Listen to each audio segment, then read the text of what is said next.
GNG STP45 Pro. So, Manila area lang din, guys. Okay, so kasama na yung case. Ito yung case niya, guys. And then, check nyo, guys, yung ano namin, GNG STP45 review namin kahapon. So, makikita nyo rin yung spec doon. So, dalawang magazines ang kasama niya. Ito, guys. Hi-Kappa magazines. Hindi ko sure kung compatible ang WE, And then, loader, kasama na rin. Adapter ng loader, kasama din. And itong stickers. Okay? Test natin, guys.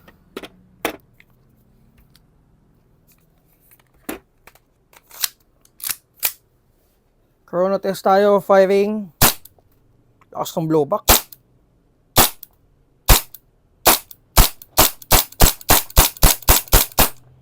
Ganda ng blowback nito. Yung isang magazine.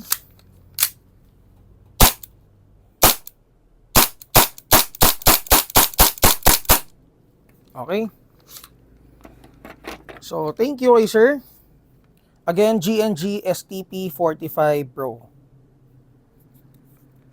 So, check nyo na lang, guys, sa G-Drive natin. Okay.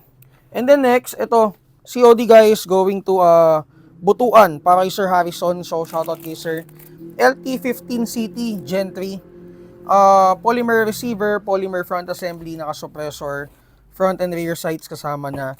Kasama na rin yung case, cleaning rod, manual, and may nagkuha na rin si Sir ng 1450 mAh na storm power and B3 charger. So magazine capacity is 300 rounds. So ito siya. So reinforced na rin internal parts niya, and out of the OOTB ang FPS niya is around 390 to 400. Okay, test natin, guys. So naka fully programmable ETU na siya, guys, Nebula ETU. And guys, ito makikita nyo to sa folder natin, sa clearance folder natin. Okay, firing. Full auto.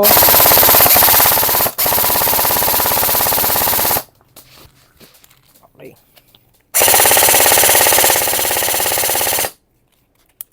So again, GNG LT15CT Gen 3.